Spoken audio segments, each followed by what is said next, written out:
Hey, thanks for checking out my video today. My name is Steven and I like maps and I'm making this channel so that I can show you guys some maps that I think are interesting, hopefully do some actual travel as well too, show you guys the spots that we visit.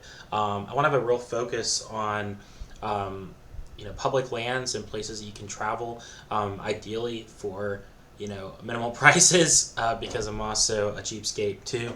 But yeah, there's a lot of really cool stuff to see in this country, and I have a big interest in geography and natural history. So yeah, I just want to share that with you guys here today. These maps that I found here, I got from the USGS, and this is under their printable maps section. That's a really good resource for this sort of thing. I encourage you to go check it out on their website. I can post that in the description below, and that way you guys can do what I'm doing now and just kind of dink around and check it out and see what they have on there. Yeah, please feel free to make any comments if you see anything on here that you think is interesting.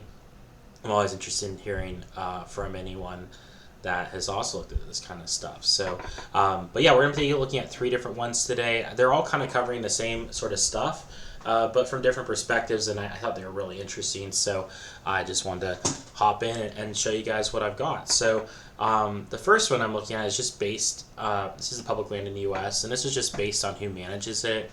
And you can see there's a really wide variety as far as that goes. I mean, it's going to go from, National Park Service, BLM, Forest Service. I mean, a whole bunch of different stuff under here, who manages it. And as you can see, the map is pretty colorful. There's a lot of different government entities that manage our land, but of course, the big ones are going to be, BLM and the National Forest Service and National Park Services. There's some big ones that do a lot of that. I think a good place to start, of course, is Alaska, just because, I mean, look at it. There's so much public land in Alaska.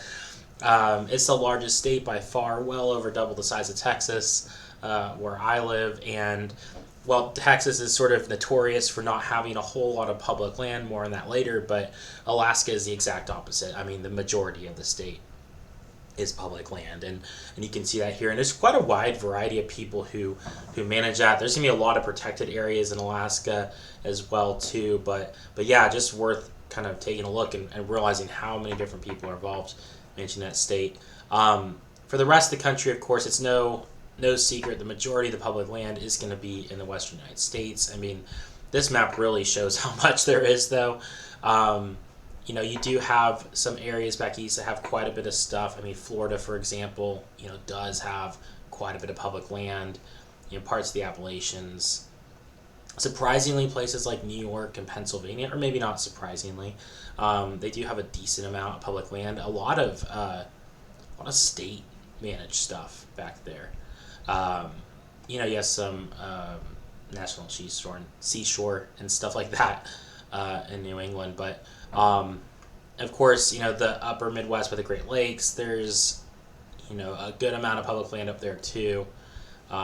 Less so in the Great Plains and down here in Texas. Although, we've got ours as well. We've got some national forest in the eastern part of the state, and up here in North Texas where I live, we have some national grasslands, things like that. Our kind of gems are out in the western part of the state with Big Bend and Wallaby Mountains, but this is actually a state park here. This is a Big Bend Ranch State Park, and it's not hard to believe it when you look at this map, but it's that is larger than all the other state parks combined by a good amount. So we'll do a video on that at some point. I think Texas, while it doesn't have a whole lot of public land, does have some real gems, and especially if you're someone like me who lives there, I think it's really worthwhile knowing where those are and kind of taking advantage of what you do have access to. But if you look further west, I mean, I grew up in Idaho, and that's where I'm originally from, and it's kind of the opposite story. I mean, most of the state is public land, and there's a lot of stuff up there. So, but yeah, there's just such a variety of different people that manage the land. It's really, really interesting to check that out. But kind of moving on to the next thing. So this is based on protection status, and I think that's really interesting. The darker green is going to be areas that are managed for biodiversity, so basically protected areas, and the kind of olive green there is mostly managed for biodiversity. Um, and then the gray is going to be for multiple uses. Out west, a lot of that multiple uses, if you have it, is going to be timber.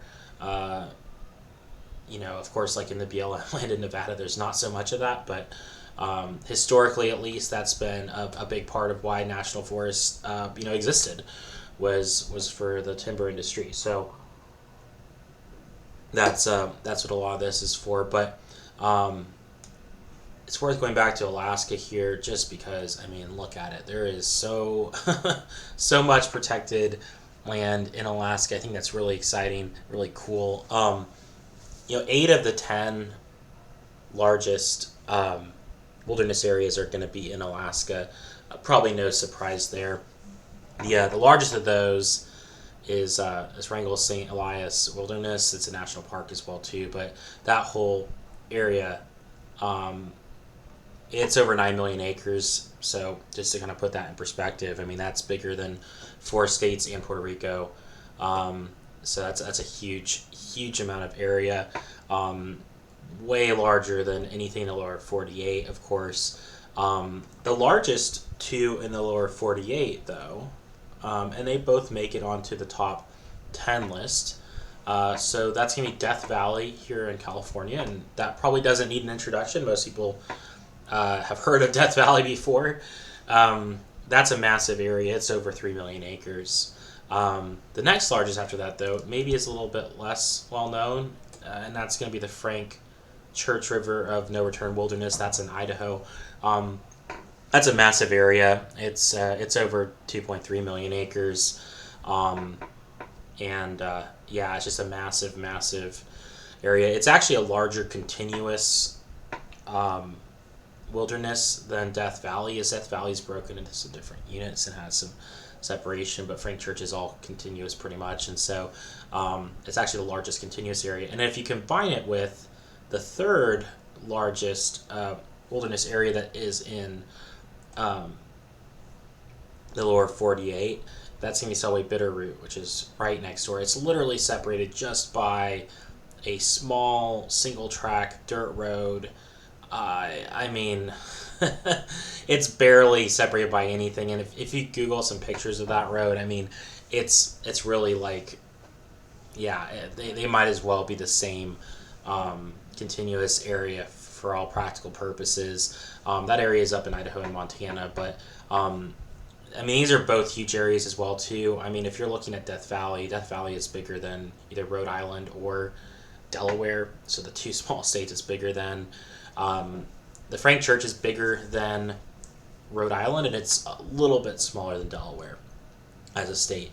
And then like the Selway Bitterroot is just a little bit smaller than Rhode Island. So they're both huge areas. Combined, they're, I think, 1 million acres larger than Delaware is. So again, a massive area. Some of the other really big ones, of course, we all know Yellowstone. That's a large wilderness area, of course.